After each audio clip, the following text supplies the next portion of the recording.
We left off with the sorting hat. Harry gets sorted. Sorting hat says some things about him. Potions Master we're going to skip. We get introduced to Snape. What do we find out about Snape in that chapter? He hates Harry. He hates Harry. What kind of person is he? Arrogant. Possibly arrogant. He's not nice, right? He's a Cold. dirty, rotten SOB. Okay? He's just, there's not a lot of positive things you can say about Snape. Okay? Midnight Duel, chapter 9, pages 148, 49. They're off with Madam Hooch to learn how to fly. Okay? And Neville, being Neville, goes up 20 feet and falls off his broom. Before anybody else, they're not supposed to be flying him. Falls off his broom. Madam Hooch has to take him back to the infirmary, and she tells everybody to stay still. Neville drops the Remember-All, something given to him by his grandmother to help him remember things, right? And Malfoy grabs that, gets on a broom, takes off. And we're told on page 148, Harry grabs his broom. Hermione, no, you get his own broom. What's Hermione concerned about? House points. Okay? Harry ignored her. Blood was pounding in his ears. Why? His heart was beating so hard. He gets on the broom, kicks off the ground, and he immediately realizes what? He's a natural. Oh, I'm a natural. I can do this in my sleep. Talent? Oh my, yes, the Sorting Hat said. Okay? This was easy. This was wonderful. He knows how to work the broomstick, all that kind of stuff. Okay? He faces Malfoy. Give it here, or I'll knock you off that broom. Oh yeah? Says Malfoy. Trying to sneer, but looking worried. And somehow, Harry knew what to do. He leaned forward and takes off like a shot towards him. Malfoy throws it after Harry says, you don't have Crabbe and Goyle up here to protect you. Because what are Crabbe and Goyle? Draco's like bodyguards, kind of. Bookends. Draco in the middle, Crabbe, Goyle, they're like trolls. I had a friend in 4th grade, so just a couple of years younger, black kid, and he was, in 4th grade, I was not even 4 feet tall. And this kid, of course, he was like 2 grades actually older. He just kept getting held back. But he was, 5'5", 130 pounds. I mean, he's a big kid for being 4th grade. Kind of like Crabbe and Goyle, I think. So, he throws the Remember-All, and Harry, again, knowing how to do it, just goes into a dive, okay? Catches it and lands. Gets in trouble. Who catches him? Professor McGonagall. And Hermione's thinking, oh, great. What's McGonagall do? Man, I need to up my eds or lower my eds. One of the meds, one of the two. And I'm not on any meds, so there you go. What's McGonagall do? Takes him to Wood. Takes him to Oliver Wood. Why? Because he's the captain of the Quidditch team for Gryffindor. Found you a seeker. I completely omitted to talk about Harry being a seeker for my first class. And we find out, she's going to put him on the Quidditch team, even though there's a rule against putting first years on the Quidditch team. Harry doesn't have a broom, but that's okay. She's going to buy him a broom, probably out of the Gryffindor, petty funds account kind of a thing. Why is this important, McGonagall? Because Gryffindor has not won a match in a very long time. Be more specific. Since Charles was Since Charlie Weasley. Okay, be more specific. Who does she want to beat? Slytherin. Snape. Not even Slytherin. Snape. Okay? So, she tells Wood what he did, blah, blah, blah. And then she tells him 152. Your father would have been very proud. He was an excellent Quidditch player himself. What does Harry know about his father Nothing. and mother? Nothing other than, They died by Voldemort. and before that, they died in a car crash. Okay? So, let's go on. Midnight Duel. Draco leads them on a goose chase. Doesn't actually, go through with the midnight duel. They nearly get caught, but what do they find while trying to escape? Fluffy. Describe Fluffy. Three-headed dog, big. We had a cat named Fluffy, Calico. Big three-headed dog. Hagrid's going to tell us later where he got Fluffy. Anybody remember where? Drinking in a pub. From a hooded man. A Greek chappie. Why the Greek? Cerberus, three-headed dog, guards the entrance to Hades. Okay? Halloween comes. Harry gets a Nimbus 2000 at the breakfast table, and McGonagall's little note says, "Don't open it." It's like, really? Big, long thing wrapped real small here, and it kind of flares out at the end. Nobody knows what this is, you know. And he rubs it in Malfoy's nose.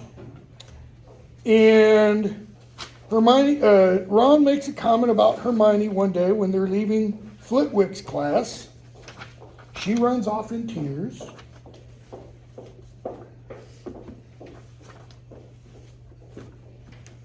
And Quirrell bursts in at dinner. Did I tell the thing to this class about the thing my wife sent me a few years ago? Must have been my first class. She got it from a friend. I don't know if this really happened or not, if it's just a Facebook or internet meme or something. A girl, college class, taking some class that was dreadfully boring, and she texted her boyfriend, "This class is so boring." And he bursts through the door.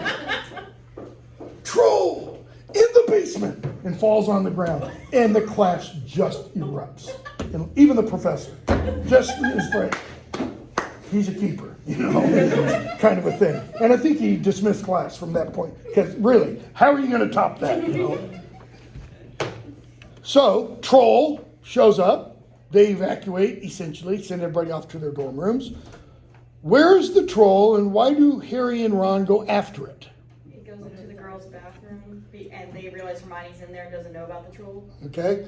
Be more specific. Where is this girl's bathroom? Because this bathroom becomes important in the next book. It's the third floor girl's bathroom, and we're going to meet somebody in the next book that inhabits, lives, whatever you want to call it. This bathroom, kind of strange, but okay. They rescue Hermione, and what does Hermione do? Takes all of the bloody. She rescues them, right? She says, "I thought I could do it, and they came and rescued me." And from that moment on, we have the Three Musketeers at Hogwarts, essentially. All for one, one for all. Okay? Quidditch. Not going to say hardly anything about Quidditch other than, Gryffindor wins, Harry swallows, essentially, the snitch. What did they catch Snape doing?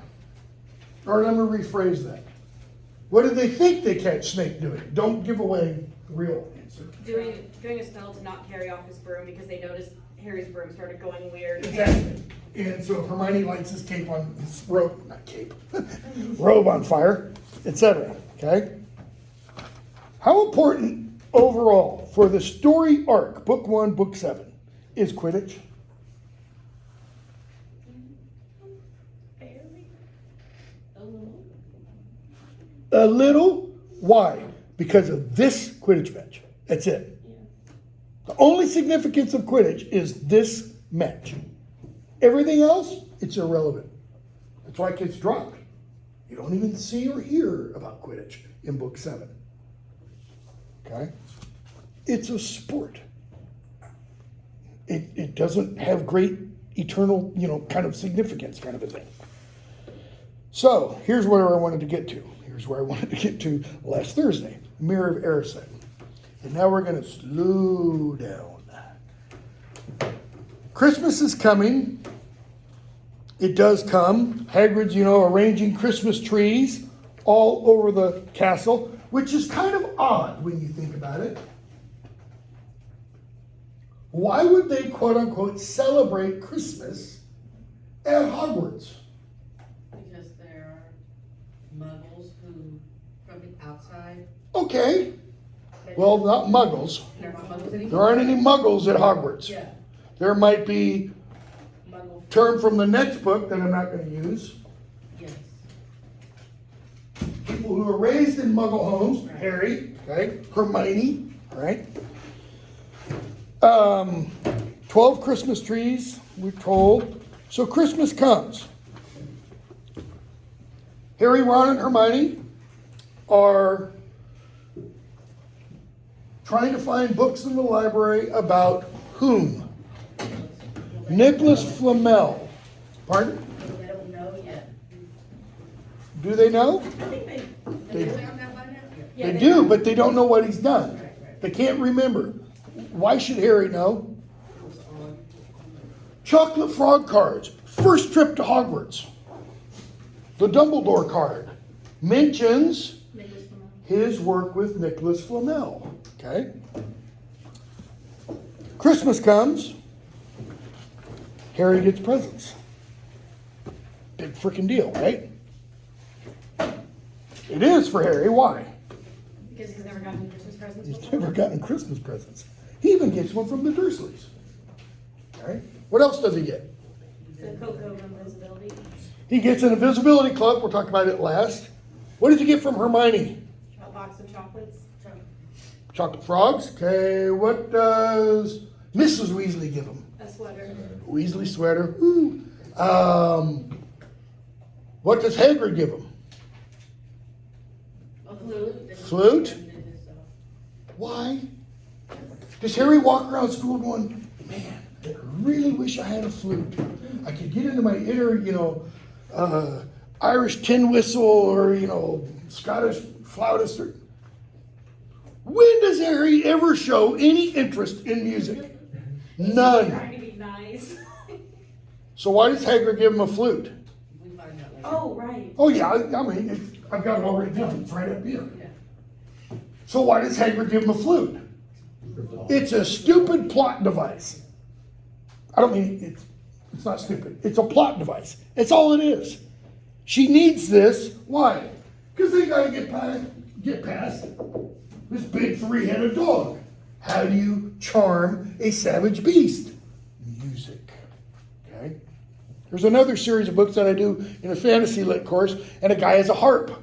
He uses a harp to get past this big giant mountain cat. Okay? Same kind of thing. And he opens his last one. And it's a cloak. 201. Ron, I've heard of those. That's what I think it is. They're really rare and really valuable. Well, apparently they're not all that really rare and really valuable because we're going to meet a character in book 4 who has 2 of them. Okay? So that makes 3 of them at least. What is it? It's an invisibility cloak. Harry tries it on and he disappears. Ron's like, cool. Your father left this in my possession, top of 202, before he died. It is time it was returned to you. Use it well. What does use it well mean? Does it mean use it properly? No. What are the most important words or word in that sentence? Well, Use it. What is the gifter suggesting to Harry? That he needs to use it. You've got this big old massive 1,000-year-old castle. All kinds of rooms and hallways. Places you've never been to. And what's he just been given?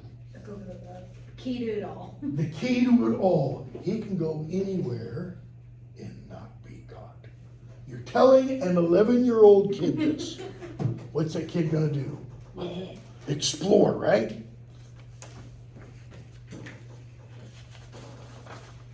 Christmas dinner comes. Harry goes off to the library again. He leaves, he hears a noise, he runs into a room, page 207. Okay? He runs into a room, and there in the back of the room, or there in the room, is this massive floor-to-ceiling mirror. Magnificent mirror. as high as the ceiling, with an ornate gold frame standing on 2 clawed feet. There is an inscription carved around the top. Erised stra eru oit ube kavru oit anwosi. What does that mean? Reverse the letters. I show you not your face, but your heart's desires. Or heart's desire. Yeah, heart's desire. So read it backwards. I show you not your face, but your heart's desire. So ideally, that means you look in it and you don't see yourself, right? What do you see? What you want most out of the world. Or what you most want in the world, you know. Frodo looks in this and what does he see? The ring being destroyed. Gollum looks in this and what does he see? Me wearing the ring, you know. Sauron, finger with the ring back, you know. Harry looks. He had to clasp his hands, page 208, to his mouth to stop himself from screaming. He whirled around. So the mirror's there. He turns around quickly. His heart was pounding far more furiously than when the book had screamed, for he had seen not only himself in the mirror, but a whole crowd of people standing right behind him. But the room's empty. He turns back to the mirror. There he was, reflected in it. But the mirror says on the top, I don't show you your face. But here it is, showing him his face. White, scared looking. And there reflected behind him were at least 10 others. Harry, 10 other people. It's over his shoulder. And I kind of imagine he looks over both to make sure he's getting full. Nobody's there.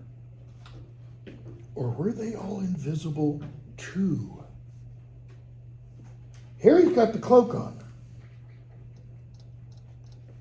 Should Harry see himself? No. No, because he puts the cloak on, he can't see his legs.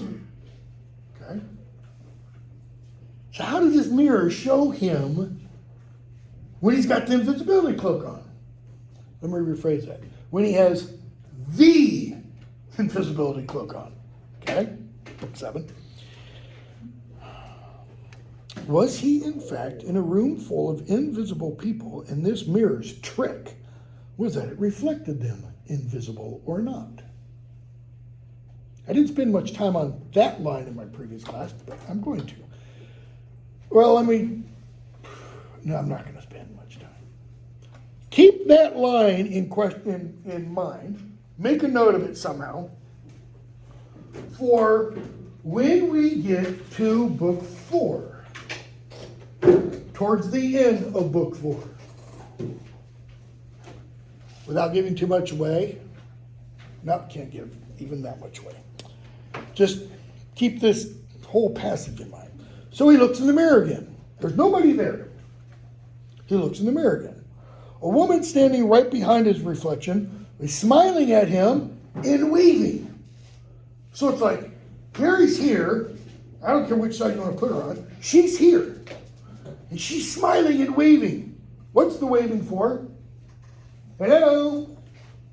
Trying to get his attention.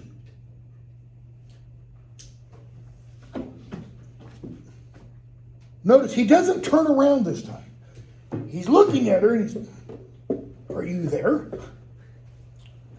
If she was really there, he'd touch her. Their reflections were so close together, but he felt only air. She and the others existed only in the mirror.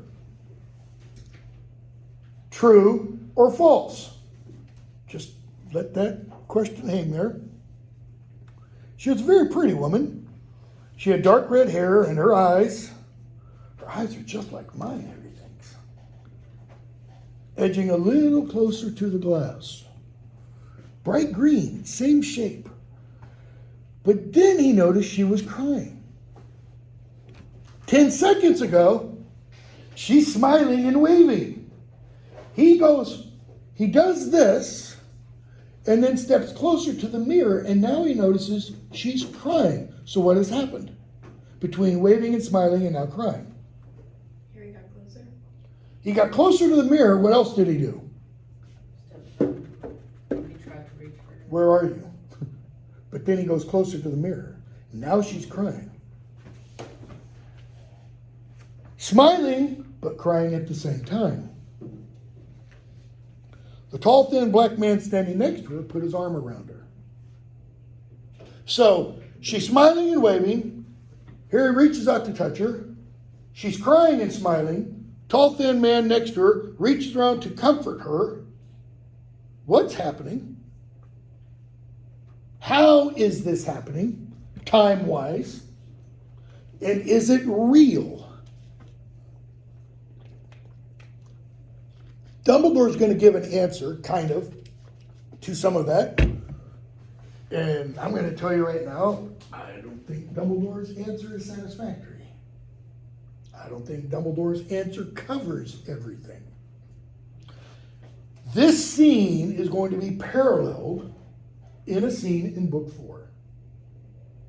I think some of you might know the scene I'm talking. I can't talk about it because I don't want to give anything away for those of you who haven't read the books yet.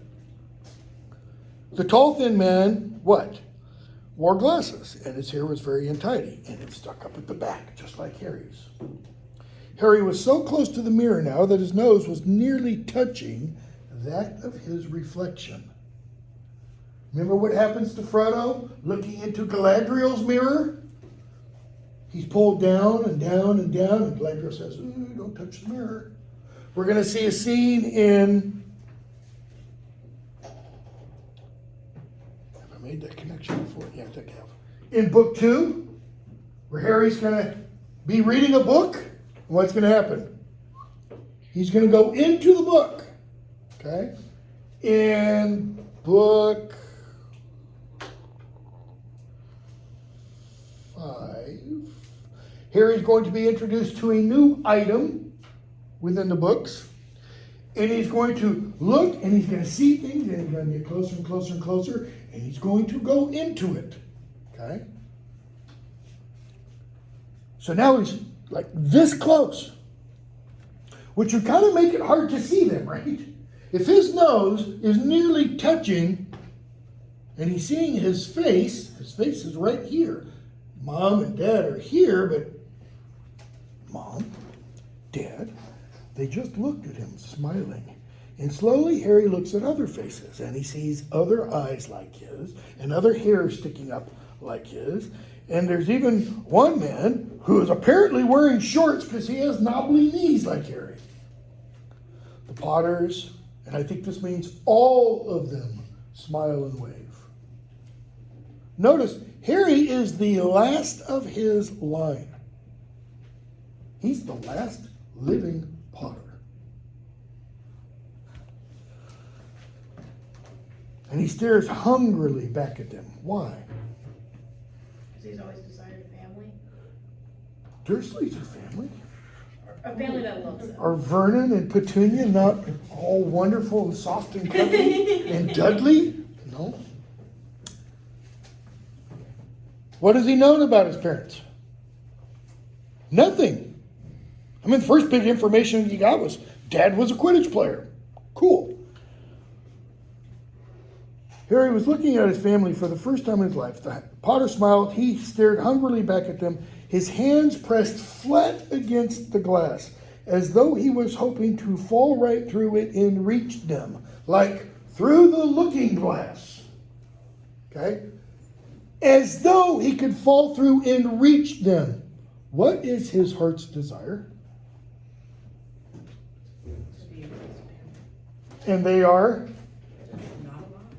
They are dead. Why is it his heart's desire to see his family in Hogwarts? Or at number 4 Privet Drive? Or anywhere else? Other than here. Notice, his heart's desire isn't for them to be resurrected in some way. Okay? His heart's desire is to be with them. How can that happen? There he dies, or becomes unliving, you know. The reason I ask that is the next night, he and Ron are going to talk, and Harry's going to say something that's pretty stupid. He had a powerful kind of ache inside him, half joy, half terrible sadness. Well, notice what his mom did. She's waving and smiling, and then she's crying and smiling at the same time. Half joy, half terrible sadness. Why did she go from waving and smiling to crying and smiling? Because she was happy to see him, but then at the same time, she's not alive anymore to watch him grow up. Okay, true. What else? What makes her go from waving and smiling to crying? Louder. Him trying to touch her. When Harry reaches back, what does that indicate? He wants to try Reaching for her. Keep going. It's before that. What? He knows that they're there. He sees her. He knows they are there. And when she realizes that, the fountains flow, man. Why? Recognition on his part that they're there. Okay. So the big question is, where are they? Are they just in the mirror? Are they just, the way Dumbledore kind of describes it, projections of Harry's desires? No, No. Why not? because for her to realize that he can't reach her, then like she must have her own like consciousness. Just perfect response. So that means what? What happens to the dead when they die? Big question. Harry's going to ask Nearly Headless Nick that question in book 5. Okay? Why is Nearly Headless Nick Nearly Headless Nick? Because Don't answer it. Sorry. It's kind of a rhetorical question. We'll answer it later. Okay? Something kept him back. Something didn't keep them back. They, to use the language that's used, went on. But where did they go on to? The mirror of desire? No, that doesn't make any sense. I'm kind of belaboring this because, again, in book 4, we're going to see a scene. I'm not going to give any particulars other than this, where we are going to see Lily Potter and James Potter. And they're going to do essentially the exact same thing they're doing here. They're going to respond to Harry in real time.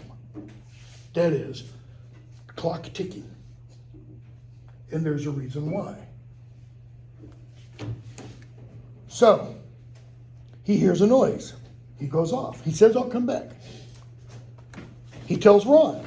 The next evening, he and Ron go back. Okay? They go in, page 210. Harry stands there in front of the mirror. There are his parents again. Harry, see? Where's Ron standing?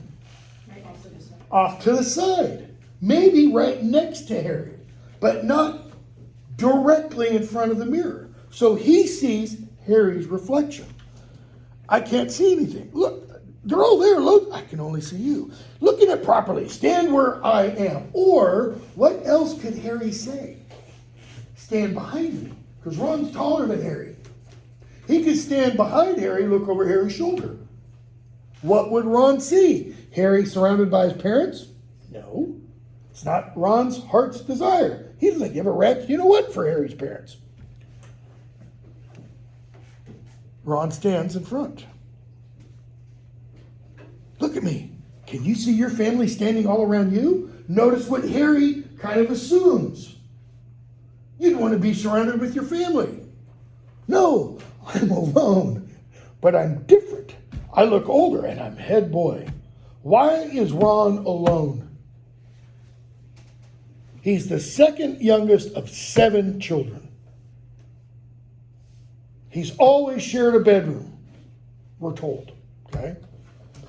He's got 5 older brothers who are all what? Describe Bill and Charlie. I know we haven't been introduced to them yet. Successful. Successful. Percy, Very successful. in some senses. Yeah. Bill and Fred and George, Honorary. louder. Honorary. Oh, ornery, sorry, Yeah. I heard honorary, like, honorary, what kind of word is that? Ornery, yeah, pranksters, right? But everybody likes them, really. You go to a pub, who do you want to go with, Percy or or Fred and George? Well, Fred and George. Fred and George, you know. And then Jenny, which we're not gonna talk about, because Jenny's nobody at this point, essentially, okay? Other than she sees Harry, you know. I'm head boy. Harry's response, what? What does that what mean? I mean, you can interpret that what in different ways. It's like shock. He's like, you don't see what I see? That's one way. What's the other way?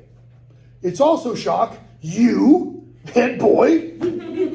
I mean, he's known Ron for several months now, right? Really?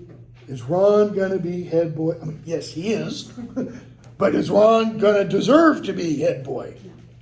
No, because we were told at the book where he is, you know, Dumbledore says, you had enough on your plate. I'm wearing the badge like Bill used to, head boy badge.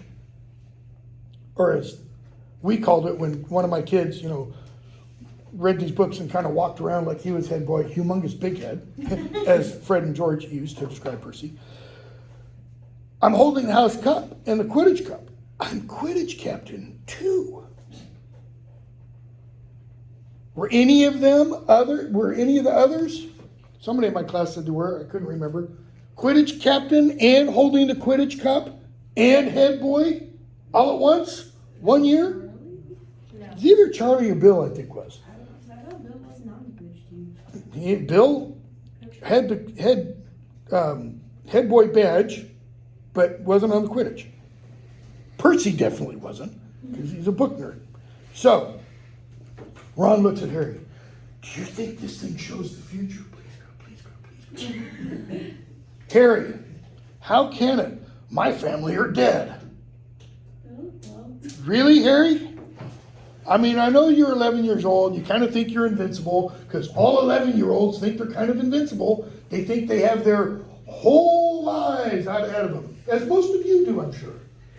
What does that whole life mean?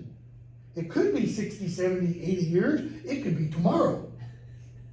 Ooh, downer, right? A lot of people say, man, why are you always so morbid in class?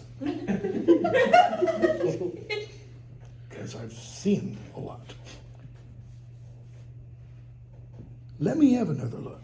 You had it to yourself all last night. Give me more time. You're only holding the Quidditch cup. Big deal. I want to see my parents. Don't push me. And then hear a noise. They scurry off back to their room. Next night, Harry wants to go back. Ron tells him he shouldn't. Harry goes back. 2:12. So, back again, Harry. And there's Dumbledore sitting on a desk in the back of the room. I didn't see you, sir. Strange how nearsighted being invisible can make you. What does he mean, literally? Not figuratively. Strange how nearsighted being invisible can make you. What's nearsightedness? Up close. You can see stuff up close. You can't see it far away. In other words, he's saying, Harry, when you put this invisibility cloak on, you're kind of acting like you've got blinders. You're not seeing everything else. So, you've discovered the delights of the mirror of Erised. I didn't know it was called that. But you realize how it works, or what it does. Shows me my family. What is Dumbledore doing, by the way? Trying to see what he knows. Keep going. He's teaching. He is the headmaster, after all. Okay? And he's using the Socratic method, asking questions. Come on. Let me draw the truth out of you. Socrates taught, we all have the truth inside us for all kinds of stuff. He didn't know me. You try to pull trigonometry out of me, you're going to die because it ain't going to happen for all eternity. You know what it does. Shows me my family. And it showed your friend Ron himself as head boy. Oh, how'd you know? I don't need a cloak to become invisible. So why did he have to borrow one? He was the one who gave Harry the cloak, by the way. We find out at the end. Does that mean he was also the one who made the noise as they started to bicker and argue? And the friendship starts to very gently fray a little bit? Yes, it was. We're not specifically told, but I think it's pretty clear. Okay? What does the Mirror of Erised show us all? So it showed Ron as head boy, Quidditch captain, etc. It shows you your family. So extrapolate, Harry. Do some deductive logic. Tell me what it shows anybody who looks in. Harry doesn't have a clue. Not the brightest bulb, right? Would Hermione? Yes, Hermione would know immediately in this line of questioning what it shows us. Happiest man on earth would be able to use the Mirror of Erised like a normal mirror. That is, he would look into it and see himself exactly as he is. Does that help? Not really. So, another word for happy. What's a synonym? Content. Content, that's why I have this.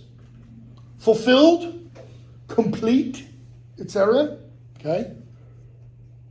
So he says the contented man, the complete man, the most fulfilled person would look and see what?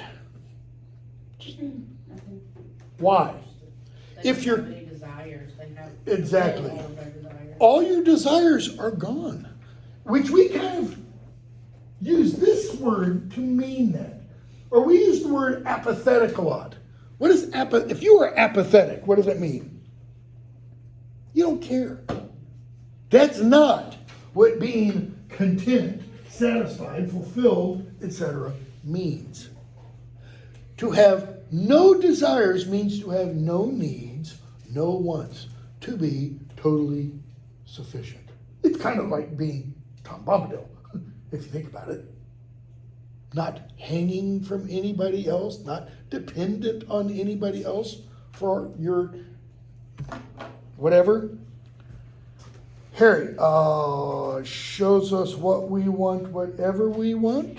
So if you are the happiest man on earth, it shows you, because assuming you want happiness, I mean, if you want a toothache, then I guess it would show you something else. Yes and no, says Dumbledore. It shows us nothing more or less than the deepest, most desperate desire of our hearts. And notice, Dumbledore interprets what Harry saw. You, who have never known your family, see them standing around you.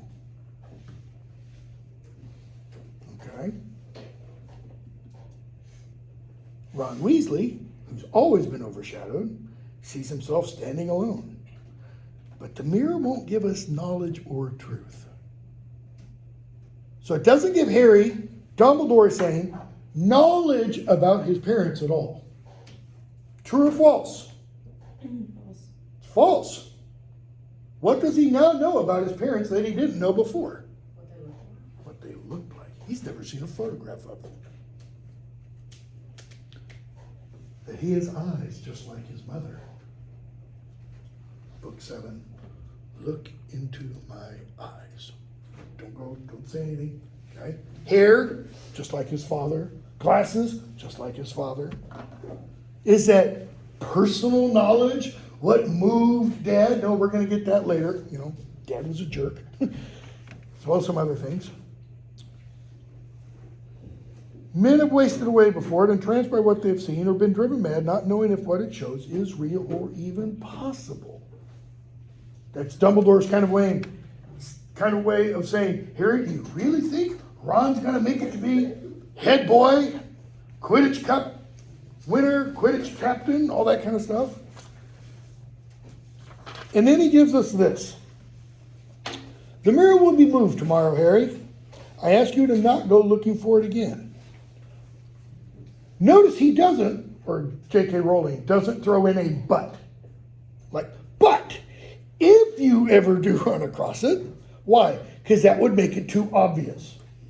Just if you should by happenstance see the mirror again, you will now be prepared. Prepared for what? Knowing how it works. So you'll now know how this tool operates, Harry. So, Nicholas Flamel, next chapter. 219. Harry says he found it. They read about Nicholas Flamel and the Philosopher's Stone. I'm using the real term, not the stupid American one. And Harry suddenly realizes he should have remembered that. We find out in that chapter, page 220, Nicholas Flamel is 665. Okay?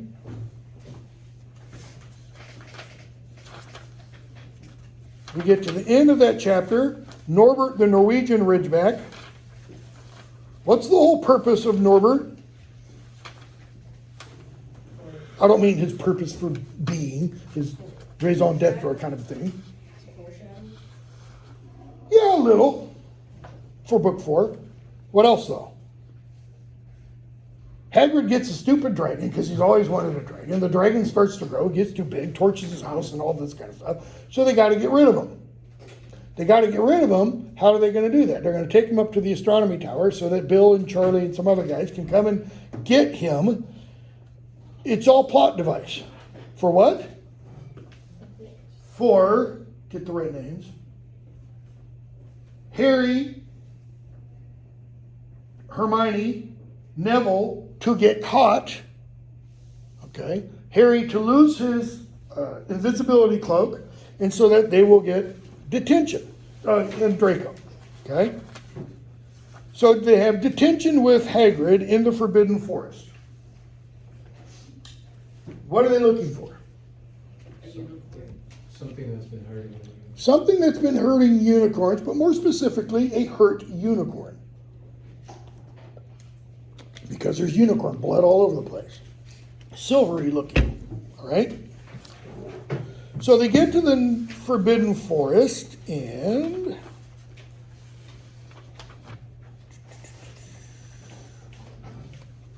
let's see here.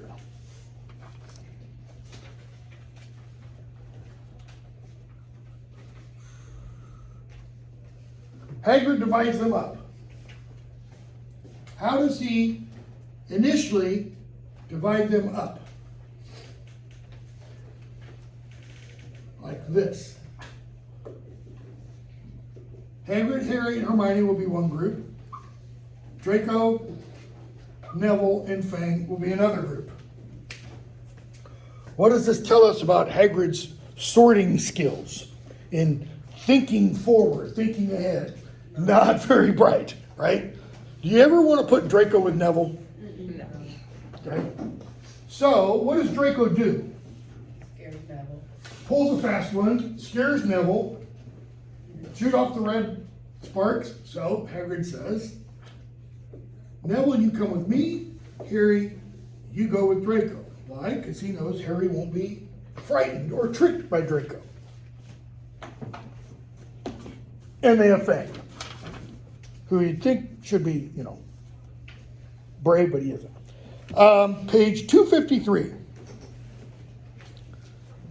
They run into some centaurs, Ronan and Bane, and Hagrid asks Ronan, have you seen anything odd, anything strange in the forest? This is after, Ronan asks the students, so are you learning a lot up there? And they're like, and he's like, well, that's something. Ronan says, top of 253, Mars is bright tonight. Hagrid, yep. Talks about the unicorn. See anything strange? Always the innocent are the first victims. So it has been for ages past. So it is now. Kind of like things that happened in the past and they're going to keep happening. This is how the world works. You can't really change or stop it. Yeah. Seen anything unusual? Mars is bright tonight. Yeah, near to home, down here, you know. Forest hides many secrets. In other words, there's many unusual. Bane comes in. Hagrid asks Bane, seen anything? What does Bane say? Mars is bright tonight. So they leave, because they're not going to get anything useful out of the centaurs. Never try and get 254, a straight answer out of a centaur. Ready, stargazers. Not interested in anything closer in the moon. Why? Didn't mention this in my first class. Everything outside the moon, kind of according to astrology, is fixed. All right? It goes back to this old idea. Where's my marker? Running out of room. Goes back to this old idea. The Ptolemaic conception of the universe, where you have Earth at the center, and then 1, 2, 3, 4, 5, 6, 7, 8, 9. These are circles or spheres. You have Earth at the center, and it's surrounded by a sphere, a larger sphere, a larger sphere. You go out 9, and then outside the 9, you have what's called the Empyrean. And so you have the region of the fixed stars, the region of the planets, and all this kind of stuff. All right? It's the whole basis for astrology. What planet you're born under, what planet is ascending, descending, etc., what star, all that affects us down here according to astrological belief. The moon, the first sphere, however, everything from there down to us is impermanent and changeable. Or as Heraclitus, the Greek philosopher, said, all is in flux. Nothing stays the same. What did Ronan or Bane just say? Always the innocent suffer first, so it was, so it shall be, etc. So when they're talking about Mars being bright tonight, Mars is outside that impermanentness. And if Mars is bright, that means Mars is ascending in power. Who or what is Mars? God of War. God of War. And we're going to see at the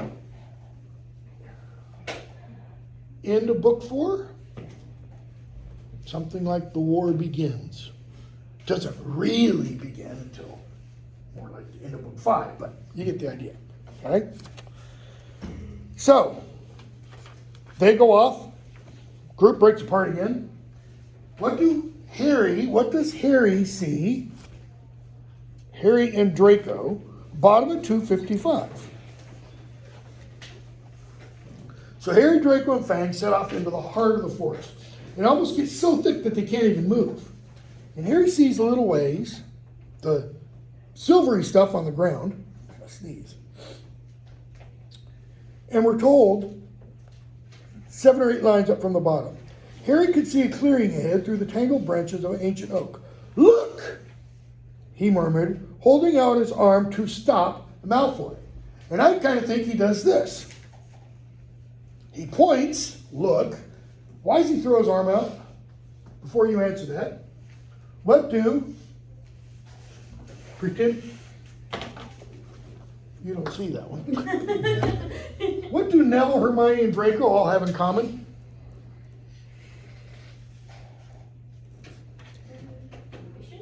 Harry slaves, lack of sleep, saves, not slaves, saves / protects / defends each of them. Neville, rememberall. He rescues Neville's rememberall from Draco. Hermione, troll in the bathroom. Draco, here, and don't say it. Next book, Dobby is going to say some things. Okay. Don't say anything. Why? Why does he do this? Why does he go after Neville's remember? Why does he go after Hermione? Why does he stop Draco? Why doesn't he go, no, Draco, you go first. You go check it out. I'll stay here with Fang, you know. We'll cover you. Why doesn't he do that? Dudley bullied him.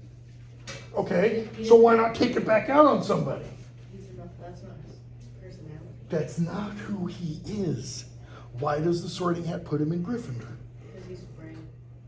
Because he's brave, he's chivalric, and because he asks not to, more importantly.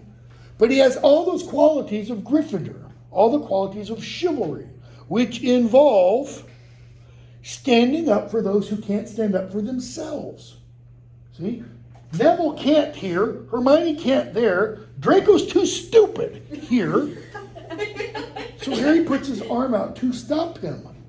But he likes Neville, he likes Hermione, he doesn't like Draco. It's not going to be the only time he rescues Draco. Okay? So it's a unicorn. Harry's scar bursts, Hagrid, Hermione, etc. come running, but first Firenze comes to Harry. He pulls Harry up. 257. You're the Potter boy. How does he know? Hello, Scar. You had better get back to Hagrid. Forest is not safe at this time, especially for you. Can you ride? It'll be quicker. He gets down on the ground so Harry can get up on top of him, and they start riding. Bane comes in and goes berserk. Why? Because Harry is riding him, and it's like a, I guess, slave would be. Are you a common mule? He asks Firenze. What do centaurs think of themselves? Very hairy. Okay, arrogant might be a little strong. They think very highly of themselves. It's got to be a little neutral. Okay? They're human man and horse. Okay? So to speak, both noble creatures, you know. Firenze. Notice Firenze, his response doesn't answer Bane's questions. Do you realize who this is? This is the Potter boy. Okay, so Harry's listening to this, right? He's not sitting there going blah, blah, blah. How is Harry to interpret that? What do you mean, do you know who this is? What do you care who I am? Who am I? What do you mean, who this is? What have you been telling him? What could he be telling him? That's really the question I think Harry's probably thinking at this point. What do you mean? Remember, friends, we are sworn not to set ourselves against the heavens. So the heavens, seemingly through astrology, foretell everything. And he says we are, how's he put it? We are sworn not to set ourselves against them. If it is to be, then we just kind of sit back and go, let it rip. We're not going to stop it. We're not going to attempt to do anything. Really? I think I'm loud. Actually, have had complaints before from the other side of the building. Which I usually try to close the door. Which means you're doing it right. Well, that's kind of what I think. I've walked by colleagues' classrooms before, and it is like the Charlie Brown, wah, wah, wah, wah, wah, wah, wah, wah, wah, and it's just like that the whole time. Voice doesn't change at all. It's like, are you alive? So, Ronan, I'm sure Firenze thought he was acting for the best. What is that to do with us? The best doesn't involve us, Bane says. No, centaurs are concerned with what has been foretold, prophecy.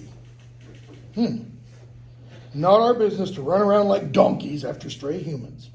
Firenze rears up, in other words, them's fighting words. When a horse rears up, it's either trying to do one of two things: throw the rider off or start fighting another horse. Do you not see that unicorn? Do you not understand why it was killed? Or have the planets not let you in on that secret? I set myself against what is lurking in this forest, baying, yes, with humans alongside me, if I must. It's kind of like the Middle Eastern notion, the enemy of my enemy is my friend. That thing, whatever it was, is my enemy. And we may not be on great terms with humans, but I will ally with humans to fight that thing. Okay? And Friends whisks around and trots off with Harry on his back. Harry, what's going on? What was that thing you saved me from? Do you know what unicorn blood is used for? And there we are, back to the teaching again. He's asking the questions. He wants Harry to answer. Nope, only used the horn and tail hair in potions. Okay, so just stop there for a moment. How do you get a unicorn's horn and tail hair? You think you just go up to Mr. Unicorn, can I please have a couple snips of your, can you be Galadriel to me? Horn?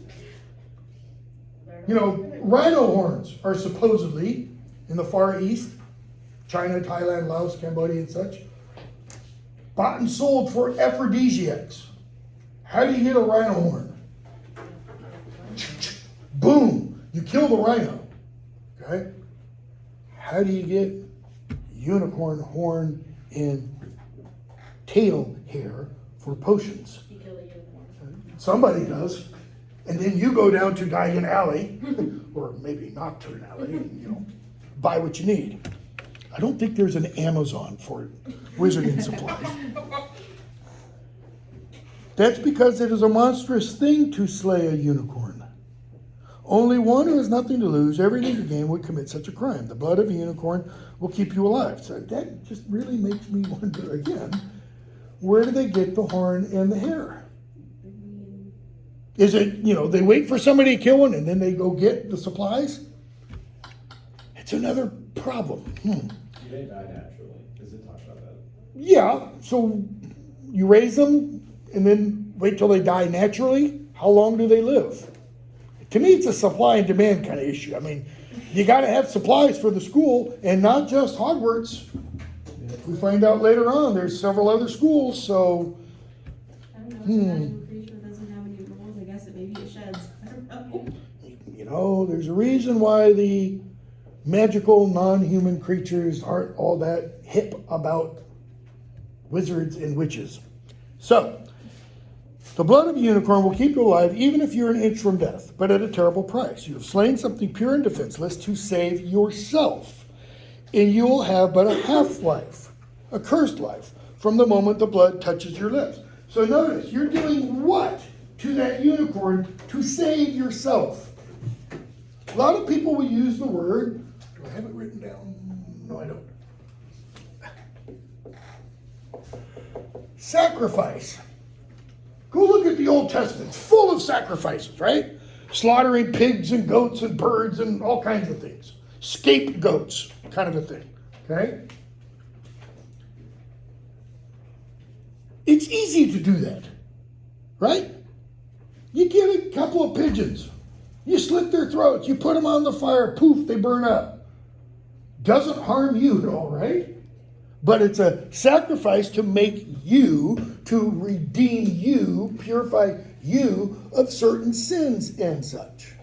It's not a self-sacrifice. Why? Because what you're doing here is preserving the self. But you'd have a half-life, a cursed life, from the moment you the blood. Who'd be that desperate? Harry asks. I mean, if you're going to be cursed forever, death's better, isn't it? Is it? That's what I had written down here before I removed death and put Dobby. It doesn't say Dobby's better, isn't it? It's death's better, isn't it? Why does Harry say that?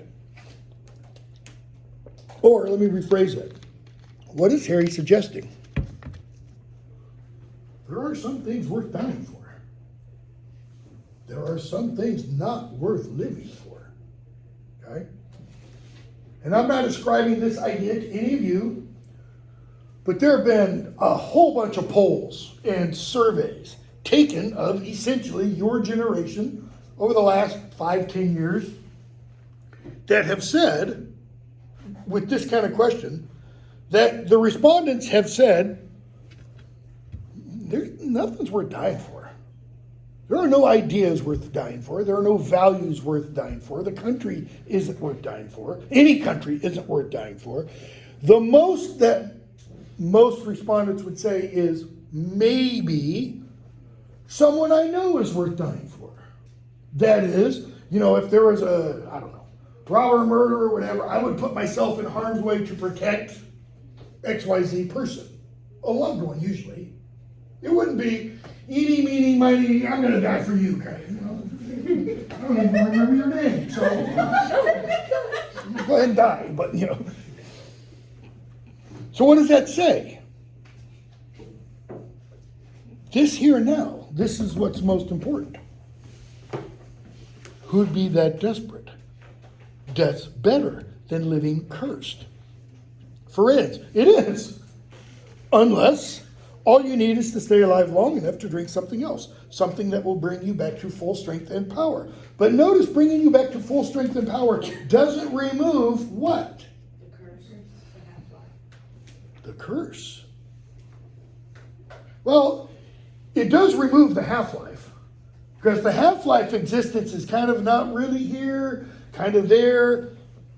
But if you drink to something that will bring you back to full strength and power, that means you are fully here. It doesn't remove the cursedness, however. It will mean you can never die. Okay, Mr. Potter, do you know what is hidden in the school at this very moment?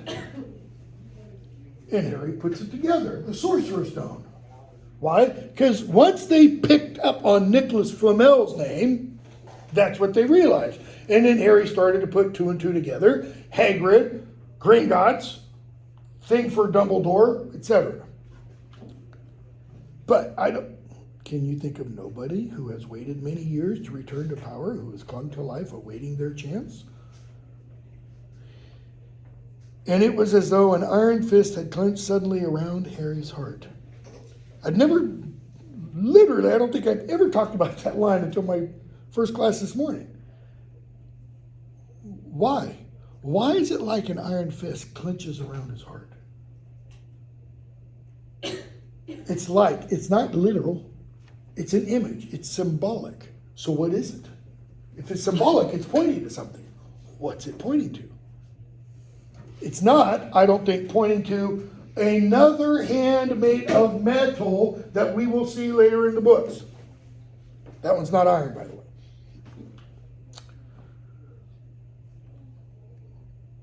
Clenched around his heart. What does that imply? Squeezing, tightness.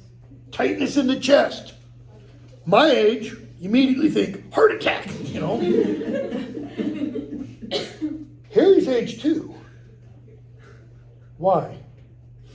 Because the heart feels constricted. Harry's feel. Okay? Like it can't work properly. So, do you mean that was, and Hagrid burst in. Good luck, Harry Potter, says Firenze. The planets have been read wrongly before now, even by centaurs. In other words, this ain't science. It's where some of our science comes out of, okay? But it's not science. Just like divination, okay, is not science. I hope this is one of those times. Harry goes back, and he tells Ron, Snape wants the stone for Voldemort. Voldemort's waiting in the forest all this time. Ron, quit saying the name, On his bed is what? When he goes back up to his room. His cloak here. There's the cloak with another note. Same handwriting, just in case. So, use it well. just in case really means what? Go find it. You're gonna need it. You're gonna need it. So, through the trap door.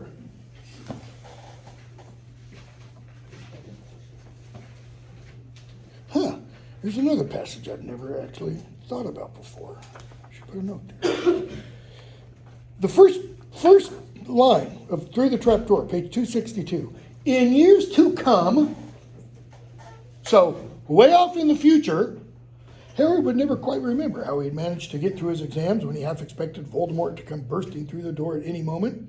It's kind of interesting that she does that projection. I literally never thought about that before. So, they try to get to Dumbledore. McGonagall says they can't. Dumbledore's not there. Skipping a bunch. 270. Harry, Ron, and Hermione are in the common room. Harry tells Ron and Hermione, I'm going out of here tonight. I'm going to try to get to the stone first. Ron, you're mad. Hermione, you can't. You'll be expelled. Harry, so what? Okay, he's shouting. They're in the common room. Are they alone? No. Don't you understand? If Snape gets hold of the stone, Voldemort's coming back. See, he's not shouting here because it's not all caps. Haven't you heard what it was like when he was trying to take over? Where in this novel, okay, I'm asking for it specifically, literally here, where in this novel have we heard what it was like when Voldemort was trying to take over before? We haven't, right? Talked about maybe in History of Magic. We haven't heard much about History of Magic. Does Harry come across one who picks up books about the past and reads about them? Reads about it? Not really. Hermione does most of the work, and Harry and Ron cheat from her, okay? As we see more and more later on. So where does Harry get this knowledge from? Who of these three would have this knowledge? Hermione was raised in a Muggle house. Ron? Ron was raised by wizards. And Ron's father works where? We will find out next book. Actually, we did find that, I think, in this book. Minister is for the Ministry of Magic. So, familiar with that kind of stuff. If anything, Ron would have heard of this. So Harry blurts this out. To me, it's out of character. Out of the character that we've been introduced to, at least. Because remember, at this point, she's still introducing the world, the characters, the whole 9 yards. There won't be any Hogwarts to get expelled from. He'll flatten it or turn it into a school for the dark arts. Losing parallel book 7. Book 6, actually, it's 7. Not 7. Do you think he'll leave you and your families alone if Gryffindor wins the House Cup? If I get caught before I can get to the stone, well, I'll have to go back to the Dursleys and wait for Voldemort to find me there. It's only dying a bit later than I would have. Take a breath, Harry, because I'm never going over to the dark side. Okay, 2 questions. Why does he assume Voldemort will come looking for him at his aunt and uncle's house? Because he tried to kill him in the past. Okay, true. I'm trying not to say too much. No, I understand. So, Embarrassment, because a child defeated him okay. for a while. Yeah, but it's not like the child went, Protego, you know, and fought him off. I mean, does Harry know at this point that Voldemort was specifically targeting him? No. What did Hagrid suggest back in the hut? Trying to make a clean break of it. He killed your parents, wipe you out too. That's what Hagrid said. Okay? Like he just didn't want to leave any survivors. In which case, Harry's not significant. Harry's not important. It's just, somebody else to kill, right? But here he makes it sound like no matter what, he's going to come after me. He doesn't know that yet. He's going to in just a few moments because he's going to hear it straight from the horse's mouth, proverbially, all right? And then he says, I'm never going over to the dark side. Justification for that statement? Where has anyone suggested Harry should join whatever the dark side is? We've not even heard that phrase. We've heard the dark arts, but not the dark side. Who suggested he do join the dark side? Kind of Malfoy when he extended friendship to him. Did Malfoy say, Harry, join with me, be my friend, and together we will rule Hogwarts and the magical... What did the Sorting Hat say? You can do great things, Slytherin will help you. And Sorting Hat doesn't say, with me by your side. Sorry, I just have, it's like she was watching Star Wars while writing this line, because it totally does not belong. It doesn't fit in this novel. Not yet. Skip.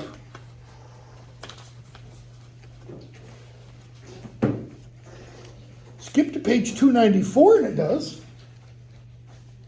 But it hasn't happened yet. Okay?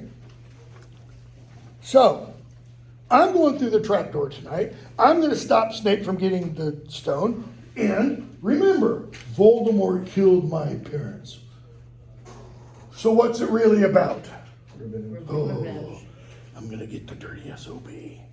Or I'm going to stop him at least, So, Ron and Hermione say, we'll go with you. Why? You think you can do this on your own? So he goes through the trapdoor. And he has to overcome 7 challenges. First challenge, getting to the trapdoor. Because there's a big, massive, 3-headed dog that guards the entrance to Hades, blocking it. Fluffy. Notice the name. It's not Cerberus. Fluffy. Who put Fluffy there? Hagrid. So you have a different teacher for most of these. 2, they get through the trapdoor and they fall. And they fall so far that when they look back up, the opening of the trapdoor looks like a what, we're told? A postage stamp. That means they fell. Yeah, like probably 100 feet. Because the trapdoor has got to be, big enough to get it. Devil's Snare. Book 5 parallel, by the way. Professor Sprout. Next obstacle, the flying keys. Flitwick, Harry, Hermione, Harry. So Ron's, batting 0 here so far. Chess match. Ron has started to teach Harry how to play chess. Harry hasn't done so well so far. Why not? It's new to him. It's new to him. Why else? Magic. What kind of game is chess? Strategy. Strategy and logic. Harry's pulling, dreadfuls or trolls and those owl tests. Okay? McGonagall put that one. Ron, how did they get through it though? Ron sacrifices himself. It's the first time we see that. Ron has to sacrifice. He's like, hey man, it's chess. In order for you to get across, I've got to do this. The queen will do that. That'll give you the shot. Do they know what will happen? No. No. Ron gets wham, knocked out. They don't know if Ron's alive or not. Number 5, the troll. Quirrell takes care of that. Quirrell took care of that. 6, potions. Snape set that one up. Hermione gets him through that. But it's not potions, right? What is it? Riddle. Logic. Which riddles are based on logic. Okay. The last one? The mirror. So, should you ever find yourself in front of the mirror, now you'll know how it works, Harry. Dumbledore set that up. Who overcomes it? I'm sorry, I got to give Dumbledore an assist there. Harry and Dumbledore, because Harry wouldn't have figured that out on his own. So, he gets through the trapdoor. They go through all the contests, or all the tests. And we get the man with 2 faces. You, Quirrell. Me. I thought Snape. Severus. Yes, he does seem the type, doesn't he? So useful to have him swooping around like an overgrown bat. Okay? Why does Rowling, call Snape a bat at this point? Anybody know? Does she do it again? Yes. Yes. He is referred to as being bat-like in, I think, almost each of the remaining 6 books. In fact, in book 7, to give something slightly away, Snape is going to leave Hogwarts, and he's going to do it by jumping through a window and flying away like a giant bat. He doesn't fly away on a broom. He flies away like a giant bat. It is all a red herring. It is all designed to throw us off the scent. Okay? To lead us astray. And she does a pretty darn good job of it. So, he and Quirrell talk about Snape, and Quirrell tells him, Snape was trying to save you, by the way, in that one Quidditch match. I was the one cursing you. Okay? So, bottom of 290, 291. Harry says, but Snape always hated me. Oh yeah, that's real, he does. He hated your father too, and they were students together. But I heard you sobbing. I thought Snape was threatening you. Sometimes I don't obey my master all that well. Wait, you mean he was there?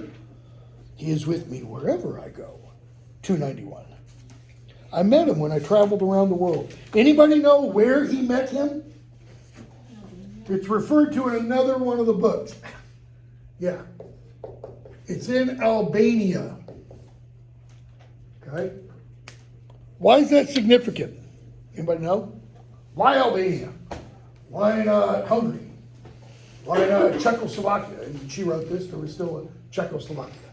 Why not Germany or Russia? Albania, at the time that she wrote this, was one of only 2 countries in the world that claimed total atheism. The other one was North Korea. Cuba doesn't. Cuba says, oh yeah, we have free, fair elections. Everybody can worship anything they want. China says the same thing. Soviet Russia said the exact same thing. It's only when you tried to do that, you ran afoul. Okay? A foolish young man I was then, full of ridiculous ideas about good and evil. What does he mean? What ridiculous ideas about good and evil? They would be easily distinguishable. Possibly. There is no good and evil. That there is such a thing as good and evil. That's the ridiculous ideas. There is no good and evil. Notice that is a categorical, absolutist statement. There's nothing such as good and evil. There is no moral standard, in other words. There is only power, and those too weak to seek it. No. Those ideas, okay, time to take some of this off. Those ideas come straight from, if I can remember how to spell his name, Zsche. I'm pretty sure that's right. Nietzsche, come from Friedrich Nietzsche, 19th century German philosopher, who wrote a book called Beyond Good and Evil. All right? He also wrote a book called The Will to Power. Hitler loved Nietzsche. Absolutely loved. Nietzsche is the father of what's called the philosophical school of nihilism. The nihil there, it's in the middle of the word annihilate. Nothingism. And what it means is your life doesn't have meaning. There is no meaning to life. Life doesn't mean diddly squat. You and me, in the grand significance of things, or in the grand scheme of things, are as significant as this stupid little marker, or that plastic bottle, or my shoelace, or the crap on the underside of my shoe. We just exist, and that's it. And then you die. Yay. Makes for a rip-rousing look at reality, right? There is no good and evil, there's only power. And notice, those too weak to seek it. Not There is only power in those strong enough to claim it. So, notice who's weak. Frodo, Sam, Aragorn, Legolas, Gimli, Gandalf, Elrond, Glorfindel, Celeborn, Galadriel. Go through the list. Why? Because none of them seek power. Since then, I've served him faithfully, but I've let him down sometimes. So notice what motivates Voldemort. Power. Power is everything. Remember what Tolkien said about power in the fairy story essay? It's the power to do what? Or what he said about, magic. Domination of wills and things. Alright? Now, just before Harry came through the trapdoor, what did Hermione tell him? She said, Harry, page 287, you're a great wizard, you know. I'm not as good as you are. What does she mean by great? Does she mean great in the same way that Ollivander said, talking about Voldemort? He did great things. Great and terrible things. Notice, the first part, great things, implies what? You gotta admit, Voldemort is a great wizard. Right?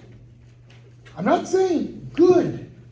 You have to admit, whether you like the reality of it or not, for the German people, Hitler did great things. He brought them out of the worldwide Great Depression faster than any other leader.